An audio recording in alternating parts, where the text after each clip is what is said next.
Bienvenido una vez más a lo que todo cristiano debe saber. Mi nombre es Carlos Alberto Ruiz y hoy continuaremos hablando acerca de los diezmos, ofrendas y primicias. En este capítulo vamos a continuar lo que es de los diezmos. En este capítulo vamos a ver evidencias bíblicas que nos muestren a la nación de Israel diezmando. Bueno, ya vimos acerca del diezmo de Abraham, el diezmo de Jacob, el diezmo en la ley, los tipos de diezmos que había dentro de la ley, cuando Moisés dio la ley a los israelitas por mandato de Dios, cómo debían de diezmar, qué debían de diezmar y otras cosas más. Entonces ahora vamos a ver evidencia o textos bíblicos donde nos muestran cómo los israelitas practicaban el diezmo. Vamos a ir a segunda Crónicas, capítulo 31, versículo 5. Cita así: y cuando este edicto fue divulgado, los hijos de Israel dieron muchas primicias de grano, vino, aceite, miel y de todos los frutos de la tierra. Trajeron asimismo en abundancia los diezmos de todas las cosas. Y también los hijos de Israel y los de Judá, que habitaban en las ciudades de Judá, dieron del mismo modo los diezmos de vaca, de ovejas, y trajeron los diezmos de lo santificado, de las cosas que habían prometido a Jehová su Dios, y los depositaron en montones. Es muy importante ver que en Segunda Crónicas la nación de Israel, ya sea el reino del sur tanto como el reino del norte, comenzaron a traer los diezmos ante los levitas. Entonces podemos ver que ellos traían como diezmo, traían los diezmos a los levitas. Ok, entendamos que esto ocurrió o aconteció después de un tiempo de apostasía que la nación de Israel vivió en el reinado de Ezequías. La nación que volvió a Dios por supervisión del rey Ezequías. La nación empezó a guardar los mandamientos establecidos por Dios, empezando con los diezmos. Entonces, después de un tiempo de apostasía y de que la nación de Israel había caído en pecado y se había olvidado totalmente de su Dios, uno de los principales factores que ellos hicieron, o uno de los principales actos, o podríamos decirlo así, que ellos comenzaron a realizar fue traer los diezmos. ¿Por qué traer los diezmos?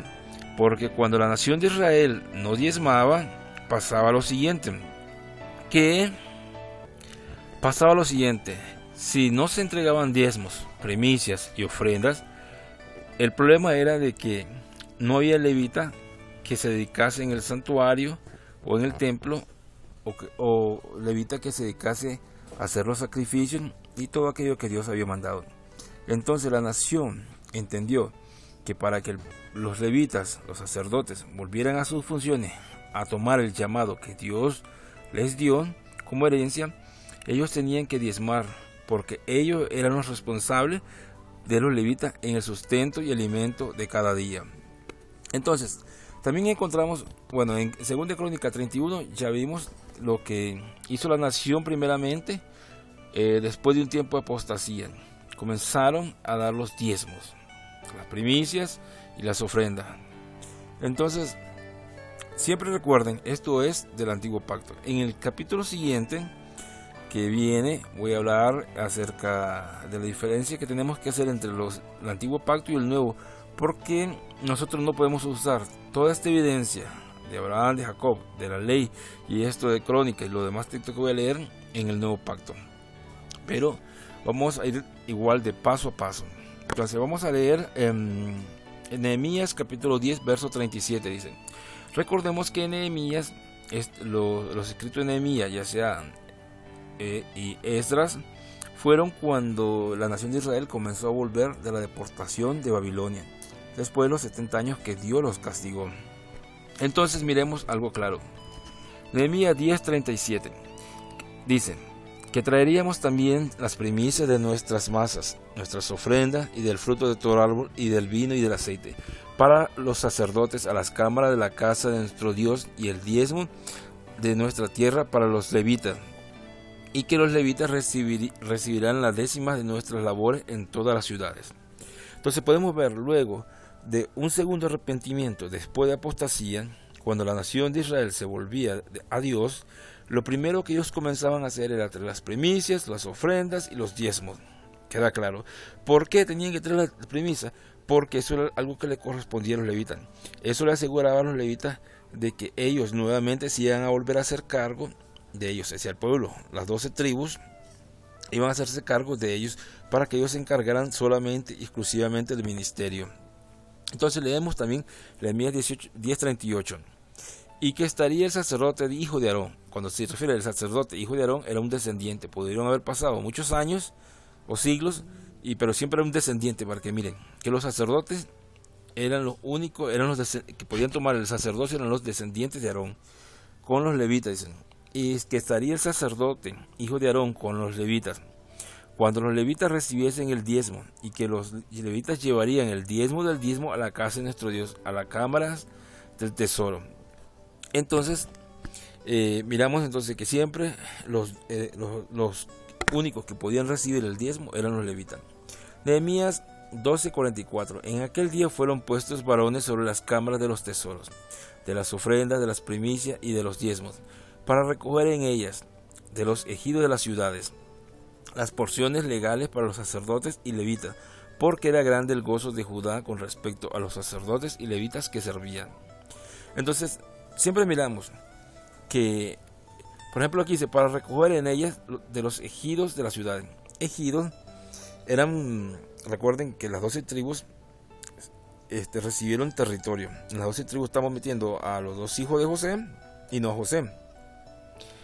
Y esas 12 tribus que recibieron territorio, cuando se habla de ejido, eran, por decirlo así, parcelas que le daban a los levitas dentro de su territorio para que viviesen.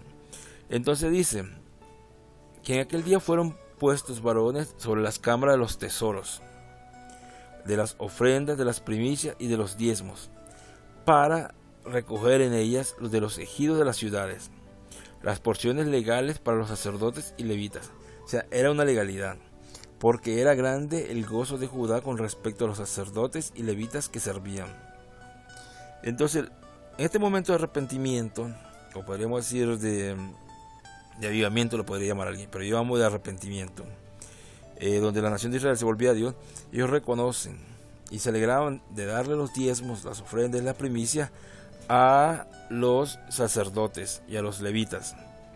Entonces leamos Nehemías 13:5. Y le había hecho una gran cámara, en la cual guardaban antes las ofrendas, el incienso, los utensilios, el diezmo, el grano, del vino y del aceite, que estaba mandado a dar a los levitas, y a los cantores y a los porteros, y la ofrenda de los sacerdotes. Aquí se menciona a levitas, cantores y porteros. Aunque habían cantores y porteros, déjenme decirle, ellos eran descendientes de los levitas, descendientes de Leví, de los levitas, a los cuales se les dio, no se les dio herencia. Entonces podría ser un descendiente de Merari, como hablé en el capítulo anterior, un descendiente de Merari, como cantor o como portero, dependiendo cómo lo hayan distribuido. Nehemías capítulo 13, versículo 12. Y toda Judá trajo el diezmo del grano, del vino y del aceite a los almacenes. Entonces vamos a ver, cuando los judíos empezaron a regresar a su tierra de la deportación de Babilonia, estos instruidos por los sacerdotes y levitas empezaron a traer el diezmo a la casa de Dios. ¿Por qué digo que instruidos? Porque ellos comenzaron, si usted lee el libro de Nehemías o de Esdras, ellos comenzaron a leer la escritura y ellos le enseñaban lo que tenían que hacer. Le invito a leer el libro de Nehemías y Esdras, el tema de las maldiciones generacionales. En el estudio sistemático de las maldiciones generacionales, ahí hablo en una parte, en uno de los capítulos acerca de esto, que le sería mucho de útil si mira lo que se acerca a las maldiciones generacionales. Entonces, podemos ver claro que los pueblos, toda la nación, se regocijó en ver que los levitas estuvieran nuevamente en el servicio. Entonces, en esta ocasión, Dios nuevamente, por medio de otro profeta, en Malaquías 3:10. Vamos a leer Malaquías 3:10. Malaquías 3:10 es un texto que mucho es utilizado y aún sobreabusado por los ministros, ya sea confundidos o falsos maestros, para pedir diezmo. Como le digo, en el próximo capítulo vamos a diferenciar esto. Pero Malaquías es un caballito para pedir los diezmos a cada momento. Dice Malaquías 3:6, leamos en adelante. Porque yo Jehová no cambio, por esto, hijos de Jacob, no habéis sido consumidos. Desde los días de vuestros padres os habéis apartado de mis leyes y no las guardasteis. Volvido a mí, yo me volveré a vosotros, ha dicho Jehová de los ejércitos. Mas dijisteis, ¿en qué hemos de volvernos? ¿Robará el hombre a Dios? Pues vosotros me habéis robado, y dijiste, ¿en qué te hemos robado? En vuestros diezmos y ofrendas. Entonces Dios le está diciendo a la nación, ustedes me han robado en los diezmos y la ofrenda. Como Dios le dijo a los levitas, yo voy a hacer su herencia, o yo no le voy a dar territorio a ustedes. Entonces, el no dar los diezmos y las ofrendas a los ministros que Dios había establecido en Israel, eso era un robo directamente a él, porque como Dios había privado a los levitas de herencia, él era como esa acción era una declaración que le estaban robando directamente a Dios, porque Dios dijo, yo me voy a ser responsable de ustedes. Entonces, sigamos. ¿En qué te hemos robado? Le dice la nación. En vuestros diezmos y ofrendas. Le dice Dios en el versículo 9, malditos sois con maldición. Oiga, maldito soy con maldición, como una doble maldición. Porque vosotros la nación toda me habéis robado. Traed todos los diezmos al alfolí y hay alimento en mi casa. Oiga, traed todos los diezmos al alfolí y hay alimento en mi casa. Vuelvo y repito, los diezmos en el antiguo pacto era comida y ganado para que los levitas y los sacerdotes comieran, no era dinero. Luego dice la escritura, al alfolí y alimento en mi casa, y probadme ahora en esto, dice Jehová de los ejércitos, si no os abriré la ventana de los cielos, y derramaré sobre vosotros bendición hasta que sobreabunde. Reprenderé también por vosotros al devorador. Me gusta esta parte donde dice, reprenderé yo al devorador. No sé si tal vez usted ha ido a una congregación cristiana y usted escucha orando, te atamos, devorador, te atamos, reprendemos al devorador. Y muchos dicen que el devorador es un demonio. Si usted lee la escritura, usted se va a dar cuenta que el devorador era un saltamonte, o como le dicen en otro lado, un chapulín, otro lugar le dicen esperanza, como en Nicaragua, o grillos, algo así. Eran animales parecidos. Entonces el saltamonte era el devorador. Pero usted muchas veces va a escuchar, por ejemplo, la falsa maestra Ana Méndez, y digo falsa porque hay un video en la red donde más adelante lo voy a mostrar.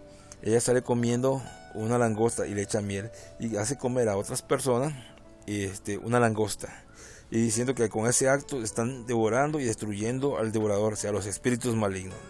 En primer lugar, cuando Dios dice yo reprenderé al devorador, no está hablando en ningún momento de ningún demonio, está hablando del saltamonte que se comía los cultivos. Y en el tema de las maldiciones generacionales, ahí explico en uno de los capítulos, es Dios el que envía a los saltamontes, y él dice mi gran ejército, y él es el que lo quita también, como Dios mismo, por castigo, por la desobediencia y sus mandamientos, él los pone. Cuando el pueblo se vuelve a la bendición, vuelve a la obediencia, Dios los bendice quitando los saltamontes. Recordemos, por ejemplo, en las maldiciones generacionales, el estudio sistemático, usted va a encontrar, cuando estamos viendo las maldiciones en el libro de Éxodo, te va a encontrar que dice que Dios hizo toda una noche, sopló un viento, dice, y que trajo langosta y se comió todo el cultivo de los egipcios. Y luego Dios mismo hizo un soplido para que se lo llevara. Yo le invito a ver el estudio sistemático de las maldiciones para que entienda de esto. Entonces, cuando usted mire en una congregación que están reprendiendo al devorador y diciendo que es un espíritu demoníaco, y usando el texto de Malaquías 3:10, déjeme decirle que el ministro, el pastor o quien esté ahí es un gran ignorante, sin ofender. Y digo, yo estuve en esa condición. Por eso aclaro, maestro confundido y falsos maestros. Yo era una de las personas que estaba confundida en el pasado. ¿Por qué? Porque no estudiaba la escritura, solo llegaba, me sentaba en la congregación y escuchaba, y como me leía un texto, yo lo miraba que salía ahí, sencillamente yo lo tomaba como que eso era así. Claro, eso era así en cuanto a que era un animal que Dios mismo enviaba como plaga para castigar a la nación, pero nunca hace referencia a que sea un espíritu. O sea, si nos ponemos a leer un texto del Antiguo Testamento que era un animal, y dice que era un animal, y nosotros ahora en el Nuevo Testamento decimos que es un demonio, o sea, eso no tiene nada que ver, eso no es válido, eso es falso, eso es no recuerdo bien la palabra, pero eso no, es incorrecto. Aquí Dios dice, yo reprenderé también por vosotros al devorador. Y usted va a encontrar en las congregaciones diciendo: yo te ato, yo te cancelo, devorador, esto y lo otro, haciendo supuestamente guerra espiritual contra el devorador. Cuando, miren lo que dice Dios: si ustedes me traen los diezmos, yo los bendeciré, dice, y yo voy a reprender al devorador. No dicen ustedes van a hacer guerra espiritual, no hay ningún texto, solo para hacerle un énfasis en esto. Entonces, cuando usted mire a un ministro reprendiendo demonios y usando el texto de Malaquías 11, Malaquías 3:11, usted se da cuenta que ese maestro es ignorante. Aunque él le diga que ahora estamos en el nuevo pacto y que eran demonios, no. Si en el antiguo, usted está leyendo un texto del antiguo pacto, y en el antiguo pacto Dios se está refiriendo a un saltamonte, a una langosta, y en el Nuevo Testamento te lo leen, ahora en el tiempo del Nuevo Testamento te lo leen y te dicen que es un demonio, eso es falso, porque esto fue para la nación de Israel exclusivamente. Aquí no dice que para nosotros. Recuerden, en el próximo capítulo voy a explicar eso, la diferencia entre el nuevo pacto y el viejo, una partecita, no toda. Entonces, ¿quién reprendía al devorador? Era Dios. Usted no tiene que estar haciendo guerra. Dios le dice nada más: usted arrepiéntase, tráigame los diezmos y las ofrendas al alfolí, y yo les abriré la ventana de los cielos y reprenderé yo al devorador. No dice que ustedes. Entonces, el simple hecho de obediencia que la nación Israel hiciera, Dios mismo se encargaba de quitar a aquel devorador que él mismo había enviado. Le digo, esa explicación la de uno de los temas de maldición, estudio sistemático de las maldiciones generacionales. Siempre me van a escuchar mencionar maldiciones generacionales, quién está realmente detrás de usted, porque es el nombre, el título que le estoy dando al libro. Pero en YouTube, en el canal, lo puse como estudio sistemático acerca de las maldiciones generacionales. Por eso a veces me cruzo. Entonces, ¿quién reprende al devorador? Dios, no yo haciendo guerra espiritual. Entonces, Dios le dice a la nación de Israel: si ustedes, por ejemplo, aquí dice en el 10, traed todos los diezmos al alfolí y hay alimento en mi casa, y probadme en esto, dice Jehová de los ejércitos, si no, os abriré la ventana de los cielos. ¿Quién va a abrir la ventana de los cielos? Dios. Yo no tengo que hacer guerra espiritual para que las ventanas de los cielos sean abiertas, ni ordenar que las ventanas de los cielos sean abiertas. Solo el hecho de la obediencia te la van a abrir. Le dice Dios a la nación de Israel: y derramaré sobre vosotros bendición hasta que sobreabunde, y reprenderé también vosotros el devorador, y no os destruirá el fruto de la tierra. ¿Me están viendo? El devorador dice: no te va a destruir el fruto de la tierra, porque el devorador era un saltamonte, una langosta, esos animalitos que se comen los cultivos. Dice: ni vuestra vid en el campo será estéril, dice Jehová de los ejércitos, y todas las naciones os dirán bienaventurados, porque seréis tierra deseable, dice Jehová de los ejércitos. Entonces, este texto de Malaquías 3:10, o de la Malaquías del 3:6 hasta el 12, son caballitos para pedir diezmo en el nuevo pacto. Y como vamos a ir a ver sucesivamente, como ya vimos que el diezmo de Abraham no es justificable para que se utilice para pedir diezmo en el nuevo pacto. ¿Por qué? Porque Abraham diezmó de un botín. Abraham le diezmó a un rey, que era rey y era sacerdote a la vez. Jacob hizo un voto condicional. Y en el antiguo pacto, el testamento, Dios manda a dar los diezmos. Habían 4 tipos de diezmos que ya lo miramos. Entonces miramos que el de Abraham, el de Jacob y lo que Dios mandó en la ley son totalmente antagónicos, no tienen ninguna relación. Ok. Creo que he dejado claro en esta parte acerca de lo que es los diezmos y quién es el que reprendía al devorador. Entonces, vamos a ver ahora qué era el alfolí y dónde está ubicado. Es importante esto porque a veces cuando están pidiendo diezmos y ofrendas en las congregaciones dicen: traigan los diezmos al alfolí. Y recuerdo una hermana tenía una cajita y decía: hermano, aquí tengo el alfolí, traigan sus diezmos. Primero, como repito y vuelvo a decir, el diezmo no era dinero. Y el alfolí no era una cajita o un baldecito o no sé, un bolsito para echar dinero o las ofrendas. No. El alfolí era un granero, y eso es lo que vamos a ver hoy. Según las diferentes referencias que las escrituras nos dan, el alfolí era un granero, un depósito, en otros casos es llamado como almacenes, casa de provisiones o cámaras de casa de Dios. Pero en sí, el alfolí en la actualidad podría ser un silo. ¿Usted sabe lo que es un silo? Un silo es como cuando va a un lugar y donde guardan granos básicos grandes. Creo que todo el mundo sabe que es un silo. Si no sabe, le invito a que se meta a Google y busque imágenes de un silo. Porque no va a perder el tiempo y mostrando imágenes en eso, porque el tiempo es importante. Un silo, entonces, Era un siglo que se guardaban granos básicos para la alimentación. Los diezmos que los israelitas llevaban a los levitas, debemos recordar que eran productos de la tierra con los cuales estos comían. Por eso dice Dios, yo reprenderé al devorador y el devorador no se va a comer vuestros cultivos. Hay un texto muy usado y conocido, Malaquías 3, donde la Reina Valera traduce una palabra hebrea como alfolí. O sea, en la Reina Valera nosotros encontramos alfolí y vamos a ver dos cosas. Ustedes, si están viendo el video y no solo el audio, ustedes van a ver aquí en esta imagen tengo subrayado por debajo dos palabras, una que dice la 214 y la 1004. Entonces miramos estas dos palabras que he subrayado, por ejemplo la 1004. Si usted descarga el diccionario Strong en PDF en línea, usted se va a encontrar que es la palabra Vallí, que puede ser traducida en este caso como casa o cámara. Entonces la palabra 214, que es esta, osar, que entre sus traducciones están alfolí, almacén, bodega, depósito, granero, tesorería, tesoro. Conociendo los diferentes significados de estas dos palabras podemos entender que era un alfolí en la mente de todo israelita cuando se hablaba. Cuando un israelita escuchaba mencionar estas dos palabras, Vallí y Oxar, sabía que se estaban hablando del lugar, ya fuera el lugar donde se guardaban las cosas de los diezmos, así como también lugar donde ellos mismos guardaban sus granos básicos, como en el caso de cuando se guardan, José le recomienda a Faraón guardar en las ciudades para los 7 años después de escasez. Hay otros textos que debemos analizar o deben ser analizados con el fin de entender dónde los israelitas guardaban los alimentos, los diezmos en la ley y que le entregaban a los levitas. Por ejemplo, 1 Crónicas 28:12. Asimismo, el plano de todas las cosas que tenían en mente para los atrios de la casa de Jehová, para todas las cámaras alrededor, para las tesorerías de la casa de Dios y para las tesorerías de las cosas santificadas. Entonces, entre esas palabras que le acabamos de leer ahorita aquí, como cámaras, ahí encontramos que también esa palabra cámara en el hebreo usted va a encontrar que es la misma que se utiliza para alfolí.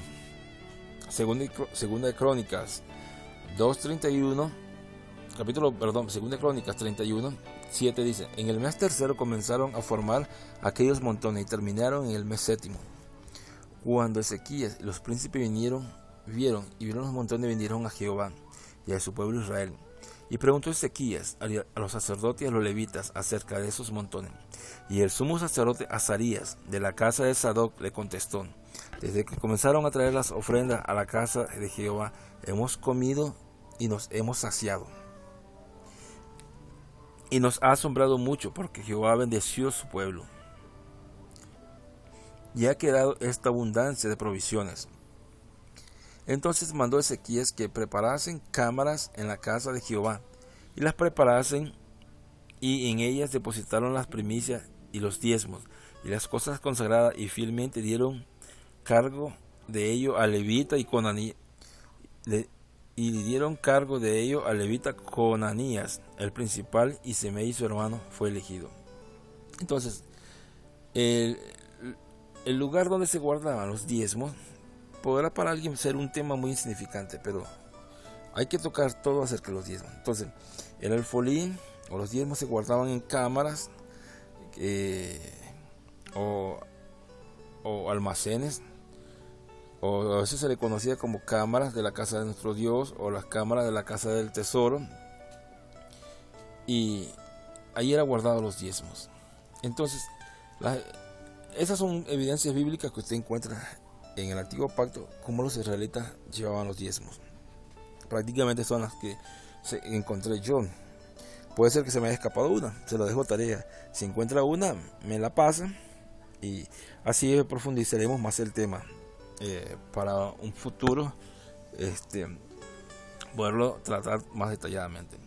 Entonces, miramos que los levitas, cuando se le llevaban los diezmos, ellos volvían a su labor de trabajo. Entonces, era la responsabilidad de todas las demás tribus sustentar a los levitas, porque ellos los que se encargaban del servicio sagrado de servirle a Dios. Entonces, Es claro y entendible que si las 12 tribus no pagaban los diezmos, las ofrendas y las primicias de los levitas, no había servicio. Y si no había levitas y sacerdotes sirviendo, no había el Yom Kippur, no había Pascua, no había la fiesta del tabernáculo, no había expiación de pecado, ya fueran diarios o como cuando un hombre estaba inmundo y necesitaba santificarse. Eran muchos ritos. Entonces, y para eso se ocupaban a los levitas y los sacerdotes. Además que los levitas y los sacerdotes eran los encargados de enseñar la palabra al pueblo. Usted lo puede ver en el libro de Esdras claramente como los levitas y los sacerdotes le enseñaron a la nación de Israel, después que volvieron del cautiverio, le comenzaban a enseñar los mandamientos. De igual manera, queda claro entonces con esto de que de esta manera vivían los levitas. Pero recordar de que los levitas recibían el diezmo, ¿por qué? La razón principal, porque Dios no les dio herencia, es decir, no les dio territorio para poseer. Ellos, como digo yo, vivían arrimados en los territorios de aquellos sacerdotes, de aquellas tribus que recibieron territorio. Y por eso habla de los ejidos. Los ejidos eran parcelas o lugares donde los levitas se les concedió vivir, hacer su casa, pero no eran dueños de ellas. Por eso cuando no se le daban los diezmos a los levitas comenzaban a trabajar y a buscar de sus alimentos y dejaban el servicio por el cual Dios lo llamó. Con esto quedó claro y con esto lo dejamos aquí. Con esto dejamos esto claro de que acerca de los diezmos, donde se guardaban. Y es muy importante esto. Entonces, quiero que si no ha visto el primer capítulo, lo vea, el segundo, el tercero, y mire toda la serie para que usted pueda entender cómo se trataba y se utilizaban los diezmos en el antiguo pacto. Entonces, el próximo capítulo voy a tocar algo interesante y después vamos a pasar cómo era sustentado en el capítulo 6, cómo se sustentaba el ministerio de Jesús. Si Jesús no era levita y no recibía diezmo, o sea, salvo el diezmo que se le daba al pobre, al huérfano o a la extranjera, si es que lo recibían. Entonces vamos a aprender en el capítulo 6 cómo el ministerio de Jesús era sustentado. Entonces, le dejo con esto. Cualquier sugerencia, preguntan, me la escriben y mira toda la serie para que pueda entender y aprender correctamente tema, porque son muy importantes. Porque yo no voy a tocar un tema solo de un capítulo de 1 hora y con muchas lagunas. He compartido estos temas con otras personas, así paso a paso o de otra manera, pero sí detalladamente, y han entendido claramente cómo es el asunto de esto, qué tiene que hacer y qué no tiene que hacer.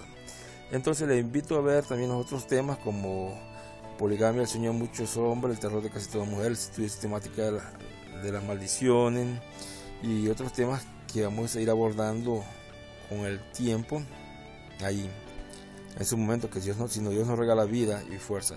Yo le invito a estudiar las escrituras, no me crea a mí, cuestione, juzgue, estudie, busque, pregunte, rebusque, que recuerde su salvación. No me cree a mí, no le cree al ministro. Y el hecho porque le lean algo en la Biblia, eso no quiere decir, es bíblico, pero eso no quiere decir si está, usted tiene que investigar si está vigente para nuestro tiempo o no está para nuestro tiempo, si es para nosotros o no es para nosotros.